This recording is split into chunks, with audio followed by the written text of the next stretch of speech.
Sahabat Lapo Cabia, ikuti cerita bersambung Manusia Harimau Merantau Lagi. Selamat mendengarkan. Sebuah mobil Toyota Hardtop datang dari jurusan Bukit Tinggi. Di dalam ada 3 insan bersenjata api, seorang pawang dan pengemudi. Berkata sang pawang yang sudah banyak pengalaman dalam memukau dan melumpuhkan harimau. Saya merasa bahwa kita sudah dekat dengan mereka. Setidak-tidaknya di dekat sini tentu ada harimau. Bagaimana kalau kita berhenti? Siapa tahu ada rezeki. Ketiga pemburu setuju. Jeep dihentikan. Tidak berapa jauh dari bis mogok belum lama berselang. Sopir disuruh menunggu saja di dalam mobil. Sementara ketiga pemburu dan pawang turun. Saya telah mencium bau mereka, kata pawang, agak banyak. Lalu ia diam. Pawang itu bagaikan berpikir karena terasa olehnya sesuatu yang tidak wajar. Ada apa? Tanya para pemburu yang bernama Bob, Leong, juga Ruiter. Ah, tidak ada apa-apa, jawab si pawang menenangkan para pembayar upahnya sambil menutupi ketidakpastiannya mengenai firasat yang didapatnya. Saya tidak mendengar apa-apa, kata Leong. Tetapi mereka ada, pasti lebih dari satu, jawab pawang yang di kampungnya dijuluki Pandeka. Memang tepat, selain daripada pawang, ia juga pandai silat atau dikatakan juga pendekar atau pandeka. Ada bahaya mengintai kita, kata Raja Tigor. Aku pun merasakannya, ayah, jawab Jalubuk lagi. Ketiga harimau yang bersama mereka juga mulai gelisah, tetapi tidak berbuat sesuatu, karena yang jauh lebih pintar dan sakti pun tidak memerintahkan apa-apa. Barangkali inilah pemburu-pemburu yang sangat mereka takuti, kata Raja Tigor. Jalubuk menoleh, kian waspada. Menyingkirlah kalian, perintah Raja Tigor kepada ketiga harimau itu dengan bahasa mereka. Sebagaimana datang tadi, kini pun ketiga binatang itu memberi sembah lalu masuk ke hutan. Tetapi pada suatu tempat berhenti. Mereka saling pandang, mau tahu juga apa selanjutnya yang akan terjadi. 3 manusia harimau, sesosok mayat yang bangkit dari kubur, dan Ki Ampuh yang punya ilmu lumayan tinggi, berbincang-bincang sebentar menentukan apa yang akan mereka lakukan. Akhirnya diambil keputusan. Erwin, Ki Ampuh, dan Datuk Nan Kuniang tetap di tempat menantikan perkembangan. Yang keluar dan akan menghadapi para pemburu hanyalah Raja Tigor dengan anaknya Jalubuk. Ayah dan anak keluar dalam bentuk manusia, seorang tua renta yang jelek rupa dan seorang tua pula bermisai putih, gagah kelihatannya. Jalubuk yang gagah dan amat ganteng walaupun hanya seorang kampung di masa hidupnya. Segera melihat 4 orang berembuk tak jauh dari sebuah Toyota Hardtop. Oleh kekuatan firasat juga, maka Pandeka atau si pawang harimau yang lebih dulu melihat kedatangan mereka.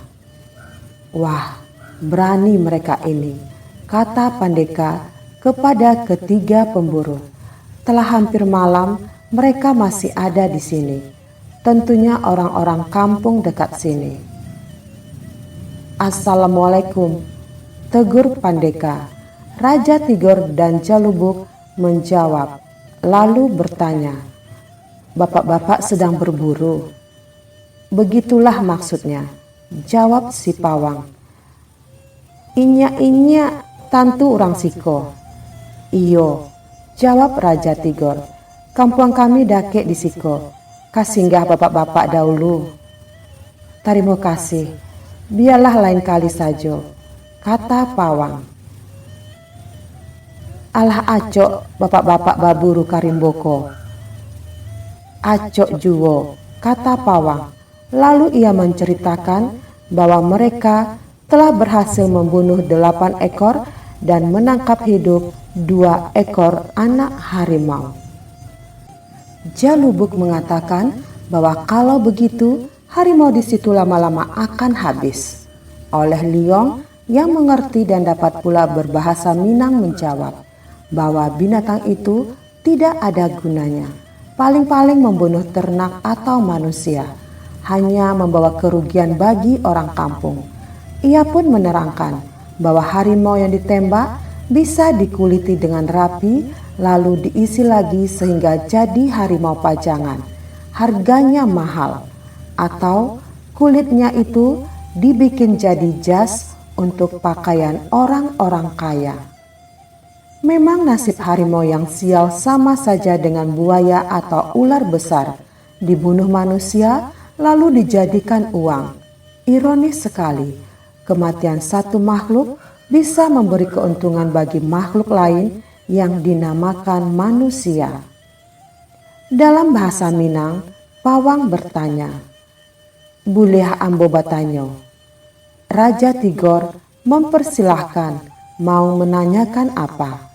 Pawang itu bertanya, apakah di kampung-kampung situ ada jadi-jadian harimau piaraan atau manusia harimau. "Indak jaleh di kami," jawab Raja Tigor, mengatakan bahwa kurang jelas bagi mereka apakah ada makhluk-makhluk yang ditanyakan pawang itu di sana. Pawang harimau lalu mengatakan bahwa ia mendapat firasat tentang sedang ada beberapa ekor harimau di dekat-dekat situ. Tetapi ia juga menduga bahwa di kawasan situ ada jadi-jadian atau harimau piaraan. "Entahlah," kata Raja Tigor, "bapak tentu orang hebat." Kedua manusia harimau lalu mohon diri. Si Belanda dan Liong masuk ke dalam belukar sebelah kiri. Di bagian ketiga harimau tadi bersembunyi. Bob dan pawang masuk ke hutan sebelah kanan.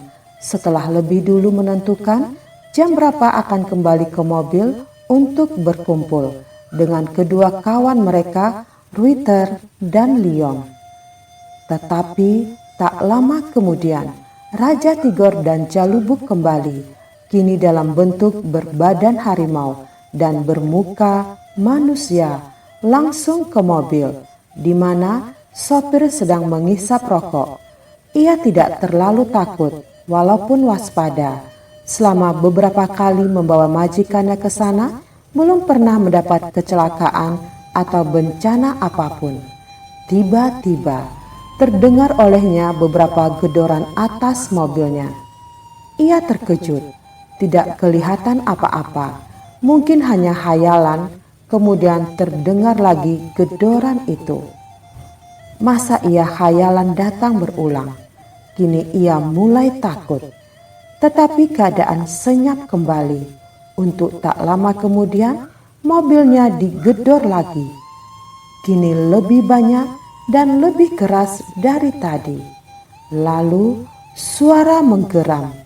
Kalau hari tidak gelap, tentu tampak bahwa sopir itu sudah pucat. Tidak ada senjata, dia hanya sopir. Jalubuk naik ke atas kap Toyota. Raja Tigor berdiri dengan kaki belakang di jalan, tetapi kedua kaki depannya diletakkan di atas kap. Meskipun gelap, tampak jelas oleh sopir, begitu dekat di depan hidung dan matanya. Kemudian sopir itu tak bisa melihat apa-apa lagi. Ia pingsan terkejut dan ketakutan. Dengan kekuatan penuh, Jalubuk memukul kaca sehingga pecah. Kemudian kedua manusia harimau itu pergi. Lain lagi halnya dengan Bob yang masuk hutan sebelah kanan bersama pawang. Mereka tidak menemukan harimau, tetapi mendengar keresekan dedaunan dan ranting-ranting berpatahan. Ini bukan langkah harimau. Harimau yang mendatangi mangsanya tidak akan memperdengarkan bunyi apapun. Ranting yang diinjak pun tidak akan terpatahkan. Aneh, tetapi begitulah kenyataan. Mereka bisa bergerak bagaikan tak menginjak tanah. "Tinggallah kalian di sini," kata Datuk Nan Kuniang, si penghuni sebuah kuburan di Kebayoran Lama, Jakarta. "Angku hendak kemana?" tanya Erwin. "Mengurus mereka," kata Datuk. "Boleh kami melihat?" tanya Ki Ampuh, ingin tahu bagaimana caranya mayat hidup ini menghadapi lawan. "Lebih baik tak usah.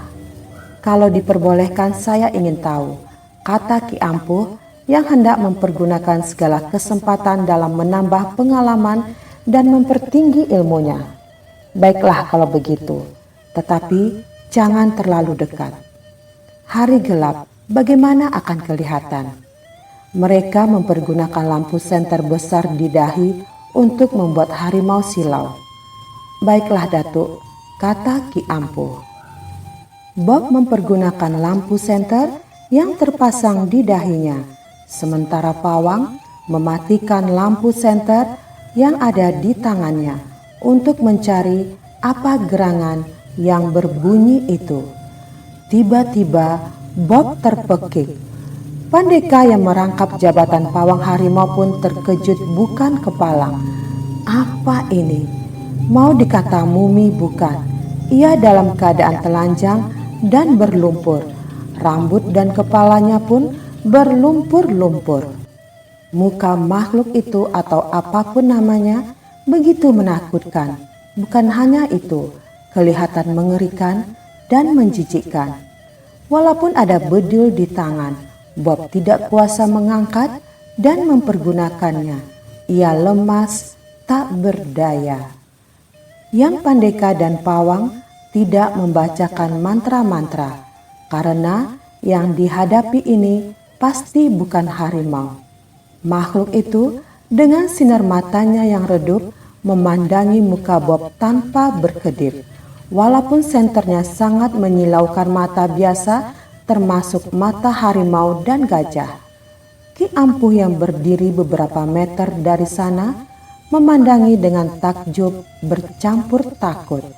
Dia belum pernah melihat muka seperti itu. "Apa maumu?" tanya makhluk itu. "Tidak apa-apa, Pak," jawab Pawang. "Aku bukan bapakmu." "Maaf, Nyak," kata Pawang membetulkan. "Aku bukan kakekmu. Aku tak kenal dengan mak atau ayahmu." "Lalu kami harus memanggil apa?" "Aku Datuk Nan Kuniang dari Kebayoran Lama. Apa maumu datang ke hutan ini? Ini bukan tempat manusia."